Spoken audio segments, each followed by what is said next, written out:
ठीक है, angle x and Y ये दोनों क्या है, अल्टरनेट इंटीरियर एंगल्स है। देखिए आप ट्रांसवर्सल के अपोजिट एंड्स में है ना, तो ये अल्टरनेट इंटीरियर एंगल्स है। अगर alternate interior angles equal prove हो जाए तो हम कह देंगे कि A B is parallel to C D. ठीक हो गया। तो x की वैल्यू हम बड़ी आसानी से फाइंड कर सकते हैं। अब आप देखिए at point O there is a linear pair, at point A there is a linear pair x plus 50 degree is equal to 180 degree. आप यहाँ देख रहे हैं कि ये दोनों लीनियर पेयर फॉर्म कर रहे हैं। ठीक हो गया, ये दोनों क्या है, लीनियर एंगल है, लीनियर पेयर एंगल्स हैं। तो x की वैल्यू यहाँ से आपके पास आ गई 130 डिग्री। ठीक है, तो x and y are yes alternate interior angles, है ना, and we can see that x and y both are equal also। ठीक है, and equal also हमने देखा कि दोनों ही 130 डिग्री ईच आ रहा है, तो लिखेंगे so AB is parallel to CD। ठीक हो गया, बहुत ज्यादा डिफिकल्ट नहीं था ये क्वेश्चन। हाँ, बीच में कोई स्टूडेंट कुछ कह रहे थे, बेटा आप कुछ कह रहे थे मुझसे, any student was saying something?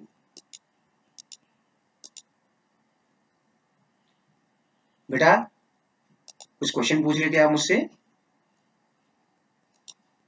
Yes, any problem Aviral? No sir. Okay, ठीक है, तो नेक्स्ट क्वेश्चन ये समझ में आया ना, क्वेश्चन में बहुत ज्यादा डिफिकल्ट नहीं है बेटा। अब आप देखिए कि जब दो लाइंस होती हैं और ये ट्रांसवर्सल हो तो ये वाले एंगल क्या होते हैं, अल्टरनेट इंटीरियर एंगल्स कहलाते हैं। एक पेयर ये होता है और दूसरा पेयर आपका ये वाला होता है ना।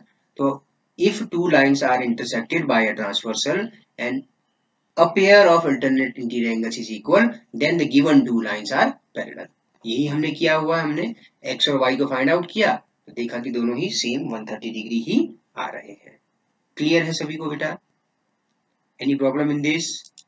Yes sir. Okay, then we shall continue with the second question then. ठीक है,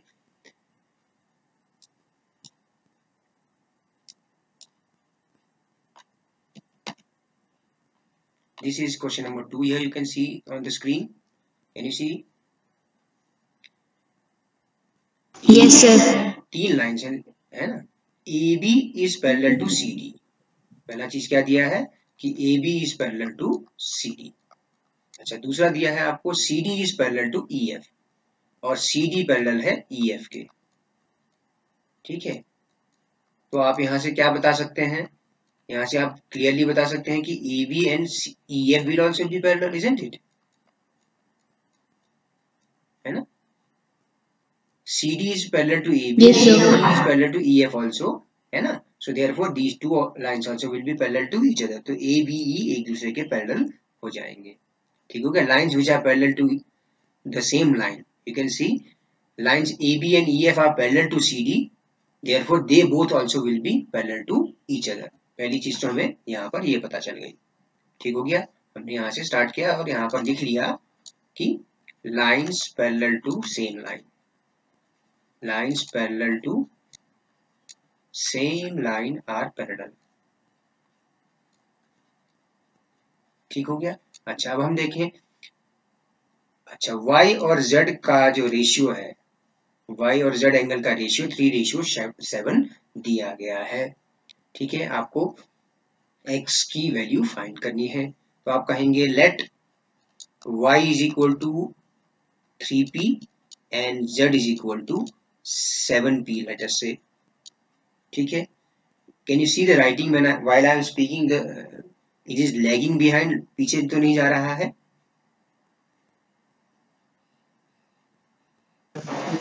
नो सर। अच्छा, अब आप देखिए what is the relation between this angle x and z? What is the relation between x and z? Can you tell what kind of pair of angle is this? Yes sir sir exterior alternate angle. ये कौन से type का angle बता दिया आपने, नया angle सुन लिया मैंने तो आज। ए बी और सी ई एफ पैरेलल है एक दूसरे के, ठीक है बेटा। और ये क्या है, एंगल एक्स और एंगल जेड क्या है, अल्टरनेट इंटीरियर एंगल्स हैं। X will be equal to z equal to 7p, ठीक है। Why so, because alternate interior angles हैं, अल्टरनेट दो लाइंस पैरेलल हो, ट्रांसवर्सल उनको कट कर रही है, तो एक्स और जेड एक दूसरे के इक्वल होंगे। क्यों? क्योंकि ये अल्टरनेट इंटीरियर एंगल्स हैं। आप पहले देखिए एक्स और जेड किस तरह के एंगल्स हैं, इंटीरियर एंगल्स हैं, ट्रांसवर्सल के अंदर की तरफ बने हुए, लाइंस के अंदर की तरफ ट्रांसवर्सल के साथ और अपोजिट एंड्स पे बने हुए हैं, अल्टरनेट पार्ट पे बने हुए हैं, तो अल्टरनेट इंटीरियर एंगल्स इक्वल होंगे। तो इसका मतलब एक्स की वैल्यू भी क्या होगी, 7p। अच्छा, अब आप देखिए इन A B parallel C D, A B parallel C D में अगर आप देखें X, angle X plus angle Y is equal to 180 degree, है ना। Interior angles on same side of transversal. देखिए मैं इस फिगर को एक जगह और बना दूं, ये दोनों एंगल्स एक्स और वाई, ये line A B, line C D, ये दोनों पैरेलल है, ये ट्रांसवर्सल है, तो ये दोनों interior angles on same side of transversal. तो ये प्रॉपर्टी है आपकी, ठीक है ना। क्लियर है, clear to everyone? Say yes और no please. Yes sir. Yes sir. तो यहां पर आप लिख लीजिए x को हमने कहा है 7p एंड y को मैंने कहा है 3p is equal to 180 degree. तो इसको सॉल्व करेंगे तो क्या आ जाएगा, 10p is equal to 180 degree, 10p is equal to 180 degree. तो यहां से आपको मिल गया p is equal to 18 degree, p की वैल्यू आ गई 18। तो एंगल x ही फाइंड करना है हमने, we have to find angle x only. तो लिखेंगे so x is equal to 7p है, तो 7 इंटू 18, ठीक हो गया। तो बाकी एंगल्स पूछे ही नहीं है, उसने केवल x की वैल्यू फाइंड करने को कहा है, तो x की वैल्यू हमने फाइंड कर दी, ठीक हो गया। तो व्हाट इज 18 7 जा, I think 126 degree. So answer is 126 degree, है ना बेटा। तो ये सबसे इजीएस्ट रूट है, क्योंकि जो हमें गिवन चीज है उसी से हमने स्टार्ट करना है। सीधी सी बात ये है कि whatever is given it will help us in starting or to solve the question. So this thing is helping where since AB and EF are parallel and X and Z are alternate angles, so whatever the value of Z is there, the same value will be of X also. And then in AB and C parallel to CD in this portion, we saw that X and Y are interior angles on same side of transversal and their sum is 180 degree. So this is what we have done, and we got the common multiple P as 18 degree, so therefore the value of x will be 126 degree. Is it clear to everyone? है ना। Remember, जब भी आप geometry के question solve करते हैं बेटा, हमेशा फिगर को पहले ड्रॉ करेंगे अपनी नोटबुक पे। मैंने देखे हैं स्टूडेंट्स जो केवल क्वेश्चन को सॉल्व कर देते हैं, फिगर नहीं बनाते हैं, बिकॉज पहले फिगर को आप रीड कर रहे हैं तभी आप क्वेश्चन सॉल्व कर पा रहे हैं। फिगर पहले बनाना है। ज्योमेट्री के क्वेश्चन स्टार्ट करते समय first draw the figure and then whatever is given then you write that thing. So what happens if the question is of 3 marks, so what will happen, you will get half mark here for making the figure, half mark you will get for the written part. So 1 mark to already you are getting from here only. Okay, half mark will be given for writing this theorem actually. Okay, in this way step by step it happens. So everywhere here you will get half mark for here, half mark you will get here. In this way 6 times half will be there, तो 3 marks का question step marking होती है। तो figure compulsory बनाना होता है। Okay, और more over बिना figure के क्वेश्चन सॉल्व भी नहीं होता है ना। अच्छा, थर्ड क्वेश्चन को देखिए, अगर आपको स्क्रीन दिख रही हो तो देखिए थर्ड क्वेश्चन क्या है। अभी मेरे पास स्पेस कम दिख रहा है, एक्चुअली वन नोट चल नहीं रहा है मेरा, तो इसी से काम चला रहे हैं। अच्छा, Can anyone read this question for me, please?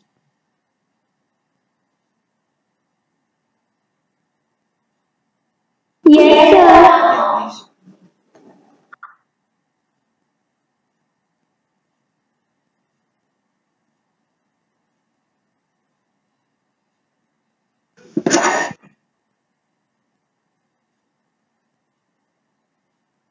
Yes, I did not get your voice. If AB is parallel to CD, what is given? AB, this line is AB and CD, they are parallel. Acha. EF is perpendicular to CD. EF is perpendicular. This is the symbol of perpendicular to. EF is perpendicular to CD. That means this angle is 90 degree. तो clearly ये वाला angle FEC भी CEF भी 90 degree होगा, है ना? Angle GED is given 126 degree. Angle GED, let us mark that angle in the figure. We will mark that angle. So this is 126 degree. Find angle AGE. Where is this AGE? आपको ये angle find करना है. Angle GEF, this angle you have to find, this one. Okay. Angle FGE, where is this angle FGE? This angle. So these angles you have to find. ठीक हो गया? अब आप देखें, angle AGE you can find very easily. You can see in AB parallel CD. Angle AGE किसके equal होगा आप बता सकते हैं? इसका अल्टरनेट इंटीरियर एंगल्स देखिए, इसका अल्टरनेट इंटीरियर एंगल देखिए, ये ट्रांसवर्सल के साथ बना है, ट्रांसवर्सल GE है, और ये वाला एंगल देखिए 126 डिग्री वाला, ये दोनों अल्टरनेट इंटीरियर एंगल्स हैं. तो angle AGE is nothing but equal to angle GED. That is alternate interior angles. Are you getting me? Are you getting my voice? Yes, sir. Okay. I asked someone to read the question. Yes, sir. So, Sir, that screen is not visible.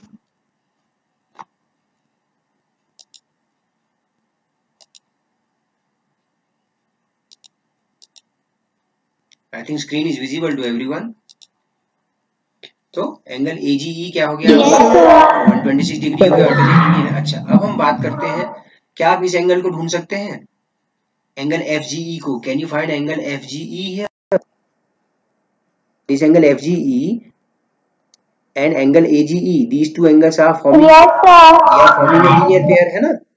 तो आप कहेंगे angle FGE plus angle AGE is equal to 180 degree because linear pair is there. ठीक है, तो from here you get angle FGE is equal to 180 degree minus 126 degree. तो आपको कितना मिल जाएगा? एंगल FGE कितना मिल जाएगा आपको? 180 में से 126 सब्ट्रैक्ट करिए तो 10 minus 5 10 minus 6 4, तो 54 डिग्री आ गया. ठीक हो गया, ये आ गया आपका 54 डिग्री. ओके, ठीक हो गया, ये 54 डिग्री आ गया. अच्छा, हमें अब एक और एंगल फाइंड करना बाकी है, एंगल GEF. ये वाला एंगल कैसे फाइंड करें? ये एंगल की बात हो रही है. इस एंगल को आप कैसे फाइंड करेंगे? यस, इस एंगल को कैसे फाइंड करेंगे? अब आप देखिए, ये 54 है, ये वाला एंगल GFE कितना डिग्री का होगा आप बताइए मुझे. एंगल GFE कितना डिग्री का होगा बेटा? ये वाला है ना, 90. EF is perpendicular to CD. तो इसका मतलब क्या हुआ? इसका मतलब ये हुआ कि एंगल GFE आपका 90 डिग्री होगा. बस इतना ही लिख दीजिए, है ना? आपको जो दिया है परपेंडिकुलर दिया उसी से आ गया हमें. तो ये 90 हो गया, ये 54 हो गया. Two angles in a triangle. Which triangle I am talking about? Triangle GEF, students. In triangle GEF में एक एंगल 90 डिग्री है, एक 54 डिग्री है, तीसरा एंगल GEF भी आप फाइंड कर सकते हैं बड़ी आसानी से, है ना। तो आप कहेंगे by angle sum property in triangle GEF। Triangle GEF में एंगल सम प्रॉपर्टी यूज करें तो आप देखेंगे angle GEF, this is GEF, this one, plus 90 plus 54 is equal to 180। ठीक हो गया। तो इसको सॉल्व करेंगे तो एंगल GEF की वैल्यू आ जाएगी 180 माइनस 90 प्लस 54 कितना हो गया? 144 हो गया।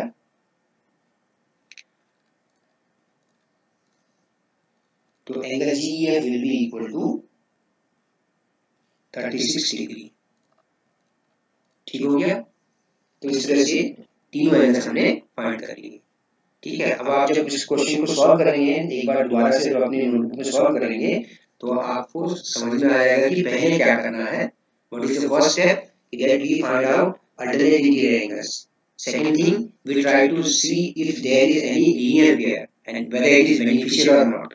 फिर हमने लास्ट में देखा कि जो भी चीज गिवन थी, यानी कि EF is equal to CD दिया हुआ था, इसका भी यूज हमने कर लिया। ठीक है। ये 90 है तो ये भी 90 हो जाएगा। ऐसे भी कह सकते हैं कि AB और CD में FE ट्रांसवर्सल है तो अल्टरनेट इंटीरियर एंगल्स दोनों इक्वल रहेंगे 90-90 ईच। ऐसे भी कह सकते थे। ठीक हो गया। फिर इस ट्रायंगल GEF में एंगल सम प्रॉपर्टी अप्लाई करी आपने और आपको एंगल GEF भी मिल गया। ठीक हो गया। सर एग्जाम्पल अलग से सर अलग से बता के लिखना है। क्या कह रहे हो? समझ में नहीं आया। सर थ्योरम बना सर अलग से। सर जैसे थ्योरम 6.1 है सर, उसे सर अलग से नोट्स के रूप में लिखना है। बेटा वो तो असाइनमेंट दूंगा मैं आज आपको, उसमें करिएगा आप उसको। ठीक है। नोटबुक में भी लिखिए, क्या प्रॉब्लम है थ्योरम लिखने में, है ना। What is the problem in writing the theorem? I think there should be no problem, no. Okay.